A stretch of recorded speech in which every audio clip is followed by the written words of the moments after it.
The books we cover often contain mature, sensitive, or potentially triggering content. While we aim to discuss them with care, we always recommend checking each book's individual trigger warnings before reading or listening to each episode. Protect your peace, girl. Your mental health matters here. Hey, beauties. Welcome back to Beauties, Books, and Bops, the podcast where we dive into romance books that keep us up at night and pair them with the songs that capture every single vibe. I'm your host, Courtney, reader of spicy pages, curator of bangers, and your favorite person to spiral over fiction situationships with. Today we're getting into The Maddest Obsession by Danielle Lori. And y'all, this is a messy book in all the right ways. We're talking trauma bonding, enemies to something more, and a man who is equal parts toxic and terrifying. Christian, but still makes you want to risk it all. It's just me this episode, which honestly feels right because I have so much to say about Gianna's wild heart, Christian's ice cold control, and that tension that builds so slow you want to scream. Oh, and you know I have a playlist that captures every single glare, every kiss, and every emotional breakdown. So pour up something strong, get cozy, and let's unravel this beautifully chaotic obsession, one scene and a bop at a time. I love this book so much. This book is literally chef's kiss, my favorite book from the Mate series. Like, yeah, Sweet Belly and Nico, it did its thing. Y'all already know how I feel about that book. But that book was number 2 for me of the series. This book, Christian is just so toxic to me in such an attractive way. Like, he is so unhinged. Like, and then Gianna, she's unhinged too, but in like a totally different way. I don't know what it is. I think it's the fact that Christian just knew what he wanted from like the beginning, and you see that from the beginning that he was so dead set on Gianna. And I don't know, that possessiveness to me is just so attractive. Like, it's attractive in a book sense. In a real life, no, I'm calling the police every time. I'm calling the police. 911, quick, please help me. I don't care that Christian is FBI. Like, that's toxic. But in the book sense, it's sexy. So, moving into the tropes, we've got enemies to lovers with some crazy sexual tension, forced proximity, found family versus blood family, like Mafia World versus, found family versus blood family, morally gray alpha male. If you look that up in a dictionary, Christian Allister, like, to the T, morally gray, to the T, can't help but love him, but at the same time, you understand that he is a little bit unhinged. We've got slow burn with emotional payoff, the I hate everybody but you energy. We definitely have that touch her and die vibes. Second chance, kinda, because it's a little bit of an interlude between book 1 and book 2, and they do have a little bit of, it's no love lost between these two, so I would consider that second chance-ish. We've got Gianna as the main character, the main female character, and we see her in book 1. She's Nico's stepmom, even though she's younger than him. She was married to Antonio, Nico's father. She's loud, she's chaotic, she wears what she wants, she says what she wants, she does what she wants, she doesn't care. You do see a little bit of struggle with grief and trauma, early childhood trauma. You see her process through those struggles throughout the book. She is very much so desperate for freedom. Like, she craves that more than her next breath, and we'll get more deeper into that when we dive into the plot of the book. But she also has one of the most softest, surprising hearts that you will ever encounter. Like, you wouldn't expect that based off of how she carries herself and how she presents herself. But she has one of the most, I would put her as a more soft-hearted person than Sweeta Belly. And that's saying something, because we know Sweeta Belly is real sweet. So this is also the girl who wears red lipsticks of battle. Like, she feels her most confident, her most successful, the best version of herself when she's wearing whatever she wants to wear. The prints, the lipstick, the hair, the heels, it doesn't matter. The crazier, the more confident she is. And then we've got the male lead, Christian Allister, Mr. FBI. He is very cold, very calculated. He is obsessive with his control. He's got OCD tendencies. He's got a very strong obsession with the number 3. He's a federal agent who works with the mob, which says something within itself. So we'll dive more into that when we deep dive into the plot. He's morally gray with a God complex, and somehow it works. You'll see the way he carries himself. I don't know. It's just so toxic. It's so crazy. But if it was anybody else with Christian, it wouldn't work. But for him, damn it works. And it works so good. It's just something magnetic about this toxic man. And Gianna obviously finds it magnetic. And he will burn the world down and rebuild it in her name if she asks. And is that too much to ask for? Doesn't every girl want that? Like, come on. Christian is the perfect toxic man. Like, so book starts off with Christian in therapy, and he's talking about his obsession, his obsessive compulsions, and giving a little background story on that, and like why he knows he's in therapy, why he thinks he needs to be in therapy, and he's saying he has an issue. And then you go to Gianna, and this is where both of the characters are introduced as far as you know. This is their first meet. Gianna's sitting in the jail cell. She's in the jail cell with a prostitute named Cherry. And they're just sitting there having this regular conversation. And Cherry's asking Gianna about her shoes. And she's telling like, oh, they're Dolce & Gabbana or something like that. I don't think it doesn't matter the brand. But it doesn't matter. She doesn't care. She's not judging her that she sells her body for money. She's not judging her that she's addicted to drugs. She's just in there like, hey, we in the same place at the same time. Let's vibe together, whatever. And she knows, she doesn't care because she knows Nico's coming for her. Or her husband, Antonio, is coming for her. Gianna's from a mafia family from Chicago. And she was her father agreed to an arranged marriage with Antonio, Nico's father. Nico is the character from book 1. Antonio is Nico's father. So Gianna, I think she's 18 or 19, is in an arranged marriage with Antonio Russo. And I believe he's like 30 plus years older than her when they have the wedding.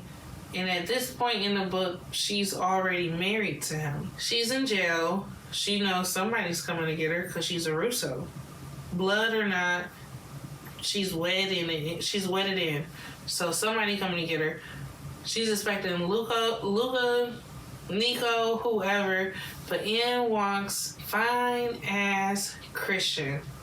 And he fine as hell, and everybody know it. He walk up in that jail, everybody standing up.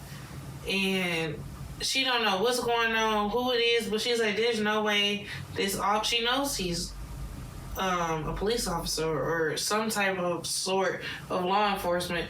No way this man is coming in here looking for me.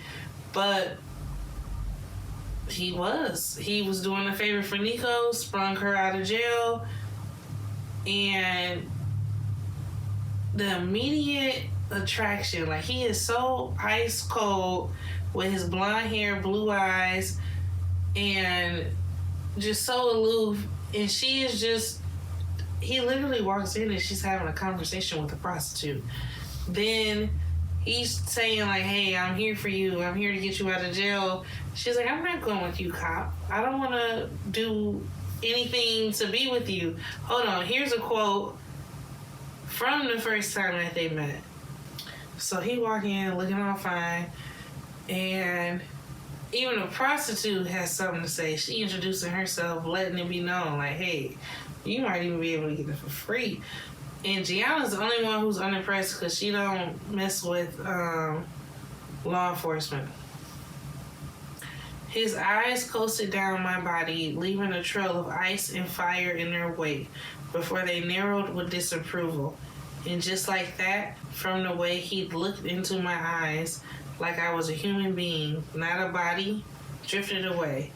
And now he was only a man, one who judged me and wanted something from me. Stand up, told me what to do. Christian already laid down the law. He's like a very stoic person, and Gianna is just such a burst of character and personality. You don't really get it from the first meeting, but Christian just seems so stoic and so aloof, and Gianna just seems so, she doesn't care, she doesn't know, but Gianna has no idea. And Christian just unraveling underneath the scenes, like you just see all this intrigue and all this chemistry and all this foreshadowing that you have no idea about. And this song literally is what should have been playing when they first met. It wasn't love at first sight. It was irritation, judgment, and something neither one of them could name. Christian stood there, cold and unreadable. Gianna knew she hated him. But the air between them, electric. And under all that tension, do I want to know, Holders Live version plays low, because that first meeting wasn't fate. It was the start of an obsession. Gianna and Christian had their first meet. Gianna goes back home to her husband. They have a couple interactions again, and they've just got so much tension built up, but they're also such polar opposites, and Gianna just wears whatever she wants. She says whatever she wants. She just never gets the saying right. Well, she'll be like, "Oh, does 2 + 2 = 5?" They're like, "That's not the right saying, girl. Like, the apple," or she'll say, like, "The apple doesn't fall far from the fence." We all know the apple doesn't fall far from the tree. She doesn't care. She literally beats or marches to the beat of her own drum. And then you've got Christian, who's so precision and so by the book and so like tight wad and whatever. So it's just really interesting and really intriguing to see those two mesh in the way they interact with each other. Is like oil and fire sometimes, especially in the beginning. Okay, so they had a couple more interactions, and they had this, Antonio, Gianna's husband, was having this one party, and Christian was there, and I think Gianna and Antonio were going through it. They were having some type of argument, disagreement, and I think she found out that he was cheating on her, and she was sitting by the pool, and she had an interaction with Christian, and then Antonio walked out, and then he was just basically staking his claim and talking about how he had took Gianna's virginity and that he's all he's ever known. And Gianna's trying to make that relationship with Antonio work so hard. It was an arranged marriage. Her father agreed to it, basically sold her. But anything was better than being left at home. Anything was better than being subjected to the emotional abuse that she suffered at the hands of her father's family. So she came to that marriage with Antonio with like Cinderella-esque vibes in her head, thinking, I'm gonna make this man love me. I'm gonna make this work. I'm gonna figure this out. And you kind of see that it didn't work out at that moment. Antonio was bragging to everybody how he popped her cherry their wedding night and how she was bleeding on it. That's a huge slap in the face. And she's coming to the realization that it doesn't matter how hard she tries, that marriage isn't going to work. And then her and Christian have a couple more interactions, and he was like, you still think that you can make him love you? Do you still think you can make this work? Like, he's goading her and he playing her, and this is really when the enemies to lovers comes together, because everywhere she's at, he's at. Every event that he's at, she's at, because they're in the same, yeah, he's FBI, but he's working in real close with the mafia, and she doesn't know quite yet why he's working with the mafia, but she know that he's a top dog and he only answers to himself. So Gianna, when she moved out there, when she moved out of her family's house and was sold to Antonio, basically, to get married, she was taking college classes and became friends with this girl named Sydney. This was her homegirl. This was the first and only friend that she'd ever had in her entire life. It was the first meaningful friendship I'd ever had. And when it ended, it wasn't the first time my heart had been ripped out. My chest had felt hollow since I was 5 years old. And sometimes where emotion should be, there was only numbness. Some called it depression. I called it life. You know what he's like, Sydney said softly. Sydney was fucking on her man. She wasn't fucking on him originally. They became friends, and Sydney knew what it was for Antonio. She knew he was in the mafia. She knew he was murdering people. And she was trying to get her friend, you deserve better. You need to leave him, and you need to, like, for real, he's cheating on you. He's not treating you right. He doesn't love you the way you love him. You deserve better. You need to move on. And so Gianna would be defending him. You don't know what he like. You don't know what he like. Like, I can make him love me. He does this for me. He does that for me. And she doing all that, trying to convince her friend that her man is a good man. She must have convinced her too good, because her friend started fucking her man. So the only friend she has, Sydney, starts fucking her husband. It had the nerve. So Gianna walked into the office to see her husband, Antonio. Everybody, the security guards are saying, don't go in there, because they trying to protect her. She's like, what you mean I can't go in there and see my husband? She walk in there, and Sydney is in the waiting area off of the office doing her homework. She ignored her, and she said, oh, I couldn't help but fall in love with him. You know what he's like. Bitch! Please. Please. I'm over here trying to convince you that this man is the man for me, that this man is worth loving. This man is worth, she's like, shit, he is worth loving. He's worth both of us loving. Girl, I would have lost my mind. I'd be in jail right now. There's no way you're sitting there. You're the only friend I've ever had. You're my first friend out here in this weird-ass city, and I'm a teenage bride to a man who's old enough to be my father. Shit, his son is older than me. And you gonna fuck my man? Oh, Hell, talking about you know what he like. Oh, my God. That would have sent me so far up the wall. Sydney would, oh, please. So, this the song. This is it. She lost her husband, her best friend, and every illusion she had about loyalty in one night. Sydney didn't just betray her. She died in the arms of the man Gianna once thought she spent forever. Yeah, because fuck you, Sydney. For real. And fuck you, Antonio, too. Both of y'all from the grave. And when betrayal cuts that deep, there's only one track loud enough to carry that weight. For real, because word for word, bar for bar, this is the song that stood out to me immediately. We got a friend of mine remix with Kelly Price because Gianna didn't just lose them, she had to survive them. Gianna literally tried so hard to be everything she could be, being a young teenage bride that she could, was trying to make it work, was trying to make him love her. She gave this man her virginity. And this was her best friend. Like she said, Gianna was a root, Sydney was a leaf, and Antonio was playing in their face. So Antonio come out of his little meeting, and he see Gianna sitting there with Sydney, the mistress and the wife, and he over there, chest puffed up. He feeling good, like, my wife and my mistress both sitting here. Like, shit, yeah, I am him.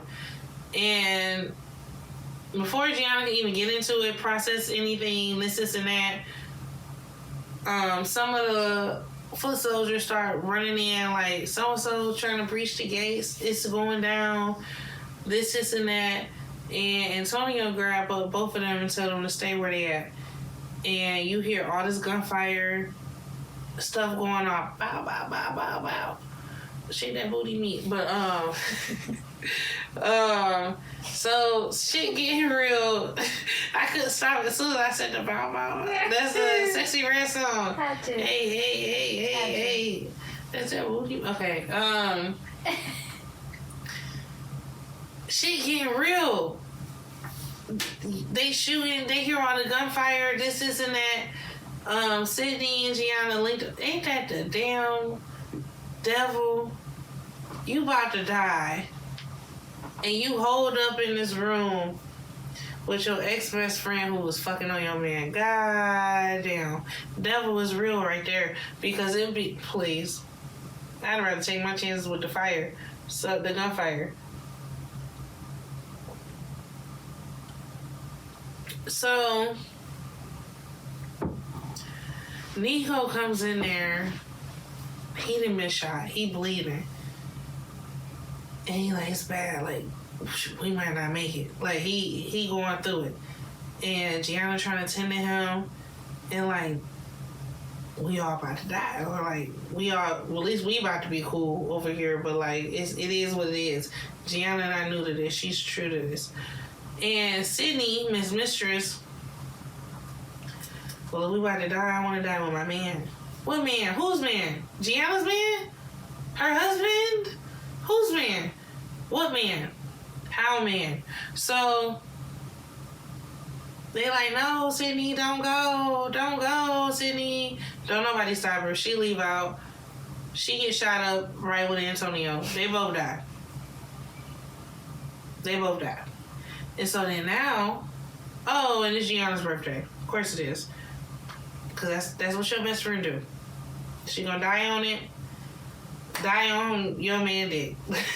That's good old best friend. So then it really fucks up Gianna because she hadn't forgiven her best friend. But don't act like you still not messed up about the fact that your best friend died. Yeah, she was bouncing on your man dick. Okay, I don't know how messed up I would have been. I don't know how messed up. Let me think. Well, Gianna was messed up about it. She was real upset. And then her husband, yeah, he was bouncing in her best friend. But somehow she still tore up about it. I don't know. I might have had to walk up in that funeral and spit on both that shit. Like, she's so emotionally mature. But, yeah, she tore up. She's beside herself. She getting drunk. She getting high. She popping pills at the recessional. The whole repast. The whole thing. And Christian's there throughout the whole thing in the back. And it's just so crazy. She don't even know how pint up, fiend up Christian is. Like, she going through her own thing. We don't even know how pint up, fiend up Christian is. It's just, you can kind of come to the conclusion, like, you get a little bit, you know he in therapy. You know he obsessed about something. You know he got the OCD. You know he got the obsession with number 3. And you know it's something. It got to be something about Gianna. You don't quite realize that there's infatuation and then there's that. So She ended up getting fucked up, blacked out, and Christian ended up taking care of her, getting her back to the crib or whatever. So Christian showed up, even though he was seeming aloof, he was cold, he was standoffish, and he watched her fall apart. He still gathered her and took care of her, whether she knew it or not. She didn't know it. She finds out later on in the book that he was the one who held her together and did what a man needed to do. And this is kind of the beginning part where you begin to see him choose her a little bit, because before it just seemed like, I hate how much I like you. I hate how much I'm obsessed with you. But this time he's like, yeah, alright, I'll take care of you because, you're alright. And so you fast forward a little bit through the book, and Christian and Gianna are just getting on each other's nerves. Keep in mind, this book is also happening simultaneously with Sweetest Oblivion. So everything that Nico and Sweeta Belly going through, this is also happening at the same time. So Gianna peeping the same stuff that Elena peeping through. It's all of the issues are all going on during the same timeline. So Gianna goes to, I think it was like a nightclub opening or a nightclub something, and Nico's nightclub, and she goes there. She keeps running into Christian. She's like, dang, I can barely go to the bathroom without seeing Christian. It's like he's stalking me. It's like he's stalking me. So it's like he's stalking me. So okay.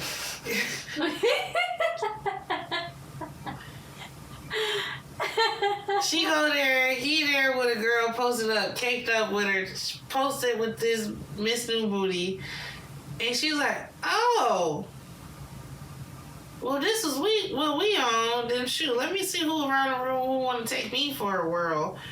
So she come across this dude, she nicknames him Charming, and I can't remember his real name, so that's what I'm gonna call him, Charming. And he flirting with her, she flirting back. She not really interested. She just looking out the corner of her eye at Christian with Miss New Booty, and she like, yeah, I'm gonna keep talking to Charming because ain't no way he playing in my face like this. Like, we got so much chemistry, so much of a vibe, so much of a connection. I'm talking to Charming because ain't no way I'm over here single the way I'm single, and he been pressed about me, and he ain't applying no pressure. So she's talking to Charming. She like, shoot, we might as well just take it back to the crib and see what's going on. And she making plans with Charming to go back to the crib. She goes to the bathroom, handling her business, and she come out the bathroom. And Christian's sitting there waiting on her.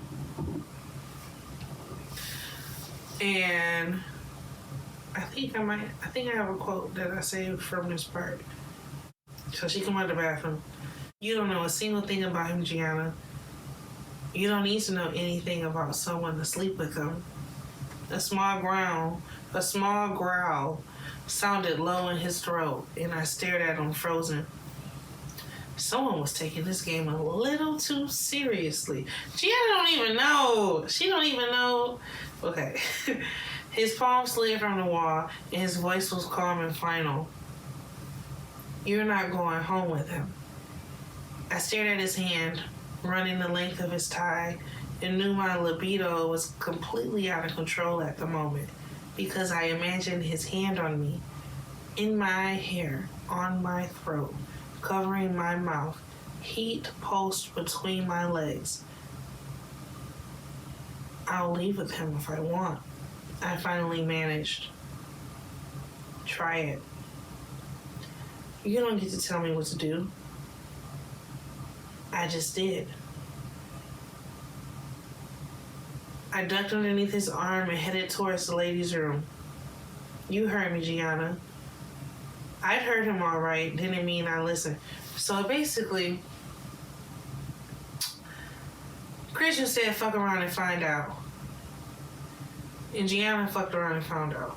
She said, "Big bet. You want to see what it is? You up in here with Miss New Booty? You think I'm not leaving with Mr. New Booty? Fuck you." So she take Charmin home, and Charmin basically only want to get some blow off of her. He was using her the whole time. He know that she's a Russo. He know that she got that good no. So he want to see what she got. He want to see what the good's talking about. And so she take him up to her apartment. They go home, go to her apartment. She's so like, I'm just about to give you this little bit of Coca-Cola, and you about to leave. She don't even close her door all the way. What did he say, y'all? What did he say? He said don't go home with him. And he said don't go home with him. This is a song that was playing in Christian's car on the way over to Gianna's house after she left with Charmin. Christian told her not to leave with him. Told her with the quiet promise of violence that only Christian could deliver. Gianna didn't listen, and Charmin didn't understand the type of man that he was dealing with. So when Christian showed up to Gianna's house, it wasn't jealousy, it was judgment. And Not Like Us by Kendrick Lamar hits perfect, because sometimes you gotta pop out and show niggas. Certified hood nigga, I'm the one up to school with him. Walking down the whole time I know I got some hoe with him. No, but for real, Christian showed up and had to let both of them know he went to one of the two. He walked in clean with it. And that's the perfect song for it, because that's exactly what happened. Christian shows up at the apartment. What did she think was gonna happen? He said don't go home with him. So now you gotta pop out and show certified boogeyman, I'm the one that up to school with him. Like, what did you think was about to happen? He looked up. His eyes were cold enough to give me frostbite. Okay, no. Let me go back a little bit more. My gaze caught on someone walking down the hall through the crack of the door. Black suit, broad shoulders, straight lines. My heart cooled before icing over. His gaze was lowered as his hand twisted a silencer onto the barrel of the gun. So this man calmly walking down the hallway. He ain't even looking up. He just looking down, twisting on the little silencer of the gun down the hallway. He ain't even looked up, y'all. He looked up. His eyes were cold enough to give me frostbite. No, I breathed, but it was too late. He pushed the door open, and his lazy, heartless gaze found Charming. A muffled pop hit my ears. Blood splattered across the counter and covers. White powder dusted into the air as Charming hit the floor. Cloudy blue eyes wide open, a bullet hole in his forehead. And so Christian then killed Charmin, leave, and left all that messiness to Gianna to clean up. So she gotta call Nico, then Nico gotta call Luca, all of the Russos involved, they gotta come and clean up this mess. And Nico like, hey, Gianna, you skating off thin ice. You already doing too much. Like, when my dad died, I'm letting you cool right now, but you gotta keep cooling or I'm gonna have to do something different. Like, and she's like, all right. And that's that. Whatever. Time go by, you know, she keep running into Christian. She steady, every time she breathes, look up, there go Christian. Like, everywhere she look up, here he go. It should also be noted that she calls him Allister. That's how he was introduced to her. She either calls him Allister or Cop. She don't really, they still very, very, very heavy in this love-hate phase. I mean, shit, we only 25% in the book. Of course she still hates him. Okay, so after Luke will tell her that she's skating on thin ice, and that, like, if she do something again, it's gonna be repercussions. She's pissed. She livid. She had all that blood. She had the dead body. She had all that in her apartment. And Christian dipped and, like, acted like he went about his day. So she's livid. She ends up finding out where he lives, and Gianna being Gianna, told the front desk, I think her name was like Shaniqua or something. I'm pretty sure it was. And she said like, oh, I think my man cheated on me. I want to go out there and catch him. And she was like, oh, hell yeah, girl. Here go my card. Let me know. Hope it work out, sis. Like, best luck. And she catch him by surprise at his apartment. And she's just all up in his space, goading him, playing the game. That's what she call it. She playing the game. She don't know how fiend up this man is for her. Like, she thinking this is all happenstance. The fact that he's working in the mafia. The fact that he's everywhere she happens to go. She constantly is running into him. Their lives are so interconnected. She thinking that this is somehow all coincidental. She doesn't even know that this man has been in therapy for years. Like, for a grip at this point, because he is literally obsessed with her. So she's goading, what they say, poking the bear. She's going back and forth with him. She's getting up in his face, and he's sitting there sipping his drink of vodka, and she walks up to him, and she takes the drink from his hand, and she takes a drink, because at that point she knows, because she's done this enough. The cup that look like it's water, it don't have water in it. It's straight vodka. So she's sipping for him, and I am thirsty, so I don't think it is coincidental, but also not.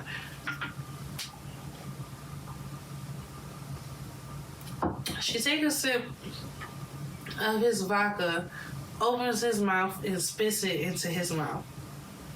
What you think Christian doing, y'all? Please. He said, you couldn't survive me, Gianna. It was just a statement of fact. Nothing fragile ever does. You know, please. I'm like, oh no, yeah, you're right. Let me go home. Let me go ahead and pack this up real quick.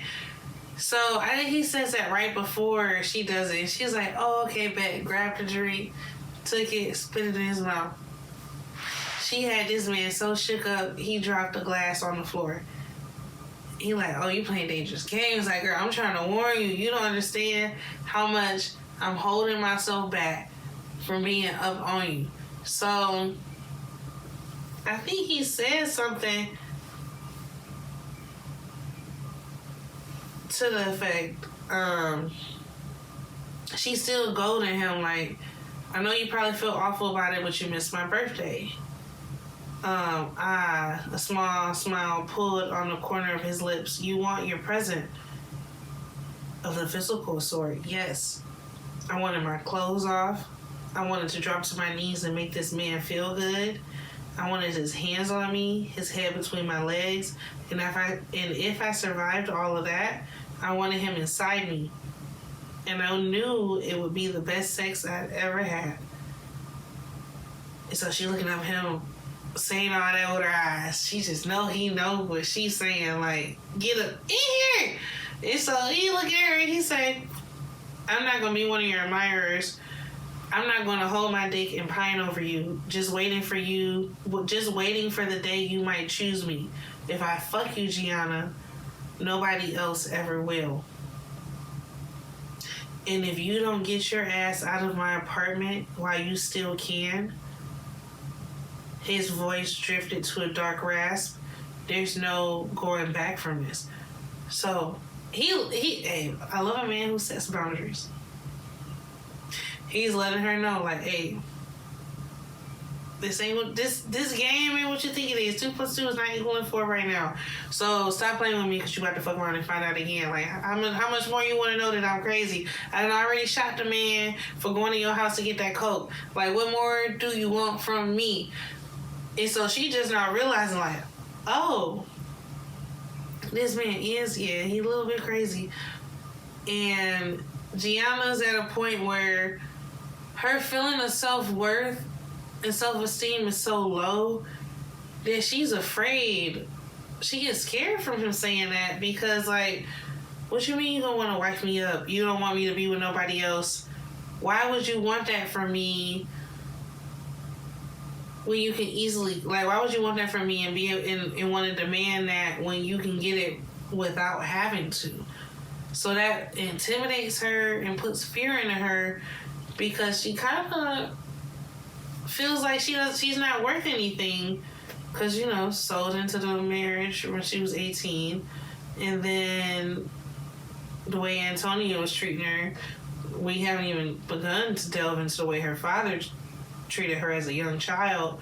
So her feelings of worthlessness mixed with his intensity scares her.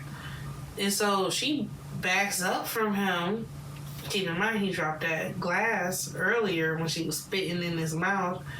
So she steps on some glass and it gets in her foot. Christian loses his shit because ain't no way his precious Gigi then got cut up. So he scoops her up and Gianna's brushing off like, it's just glass. I'm getting ready to leave anyway. Like, it's not no big deal. And he's like, it is a big deal. Like, he freaking out. So he done got her, y'all. He's taking care of her foot with such intensity, such care, such concern. She's never had that in her entire life. He don't want nothing sexual from her. She offering up on a silver platter. He's not asking anything from her. He's just genuinely hurt that she's hurt off that tiny piece of glass in the bottom of her foot. And so naturally, she like, man, he really do want to take care of me. She ain't got nothing else to do. She take her shirt off. Because, like, shoot, might as well see what else he want to take care of. And then she take her pants off. And it's on and popping. He already warned her. Something about him fixing on that little foot that got her feeling awful grateful. Okay, so she take her stuff off. Christian already warned her. He already said it. So shit, you take your shirt off, it's on and popping. He pick her up, they go in the bedroom, he throw her in the bed, and he gets again doing what he done been dying to do. He is all you can eat buffet and he's starving. He ain't ate in the last 30 days. And it's the first drop of fried chicken he done had in his entire life. Something like that. He eating it up. And she's just so into it. It's just so good. She trying to even like direct his head like where she need him to go. And then this man bitter in her spot. And he was like, what did he say? You gonna take what I give you. And then she's looking at him, he looking at her, he's like, go ahead and say it. And she's like, you an asshole. And so then he slapped her again in her place. And he was like, you got anything else to say or do? And she was like, please. This was like the tension building up to this because you done seen Christian fiend out. This man is literally in therapy and Gianna just fighting it so hard. Oh, they playing the game. Well, now y'all playing the game for real. And Christian is the captain of the game. Like, girl, what you talking about? What was it you was saying? Nothing. So Christian doing his thing. Then she then came to completion a few times. So now she like, oh, hell yeah. I'm about to gobble me, squabble me. So she get on top of him, doing the things and stuff, putting his, well, nah, they just kissing. Then she started to take his pants off. She about to, show him what the throat work talking about. And his phone started ringing and they ignoring the fuck out of it. Because who about to answer it? And then it keep ringing, then it keep ringing, then it stop ringing, and it keep ringing again. So he answered the phone. He gotta go. They still kissing up like, quick little aftercare. Gotta be important. Because the way he ready to do all that for the rest of eternity, he bricked up. She ain't even got a chance to do nothing yet. So he said, like, I gotta go. Here go my phone number. Like, I'm gonna be back soon. You need anything, call me. But she like, okay, yeah, she got that post, nut bliss. Cause like, eating this big one, and she don't even gotta do nothing back yet.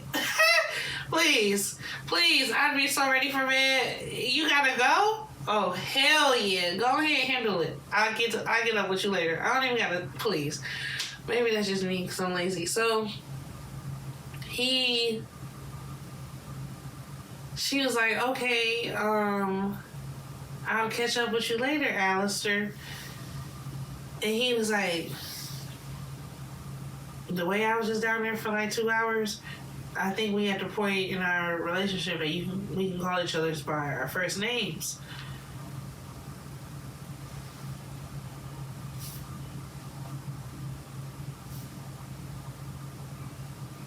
She don't know it. This man's been in therapy about her. He's been stalking her. He then joined the mafia to be close to her. And she don't even know. He done been down there for hours, making sure she was coming. And she don't even know his first name. Goals.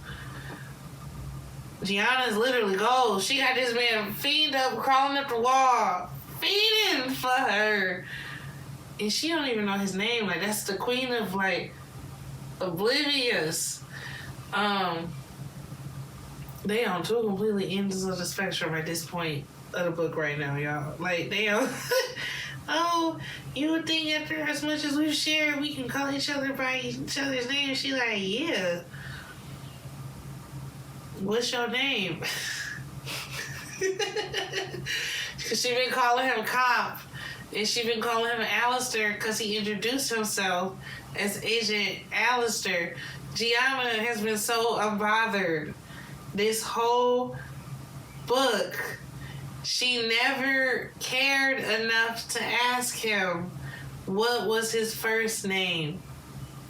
This man had her hemmed up on the bed, eating her up like she was the last cookie in the cookie jar that Meemaw was ever gonna make.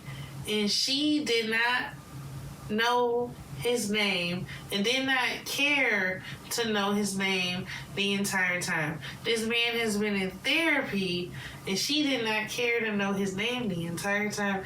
And oh, that's just so motivational to me. Oh, that's just so inspirational, y'all. Like, I don't think it gets much better than that. And so I don't even gotta say too much on the song, y'all. Christian worshipped her and was obsessed with her so bad, so down bad. This man was in therapy. He was obsessed with her so down bad. He wore her hair tie on his wrist for years. When he finally got the opportunity to get Gianna alone, he sucked the bone off of her. Tasted her like that was the only thing he'd ever craved in his entire life. And the wildest part is she didn't even know this man's first name. Christian had her body, her moans, her soul, but not her trust. So Still Don't Know My Name by Labyrinth plays low, because how do you survive a man who's already claimed you, but you never even learned his first name? And in case you didn't hear it, he said, stranger, still don't know my name. You still don't know my name. And I would die your slave, baby, right now. But you still don't know my name. That's Christian, y'all. And Gianna is just our unbothered queen.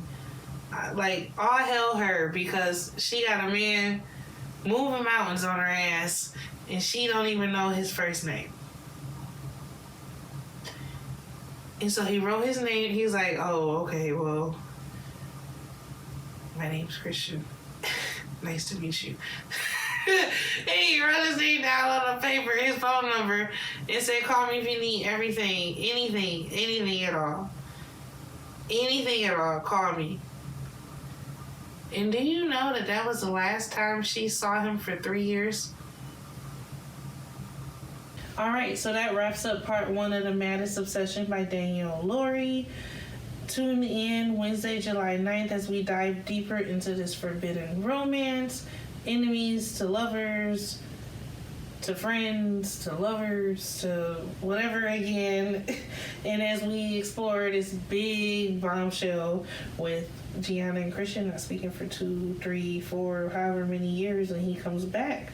Make sure to subscribe, leave us a comment, join the conversation. You know we got more drama, more music, and more opinions coming your way.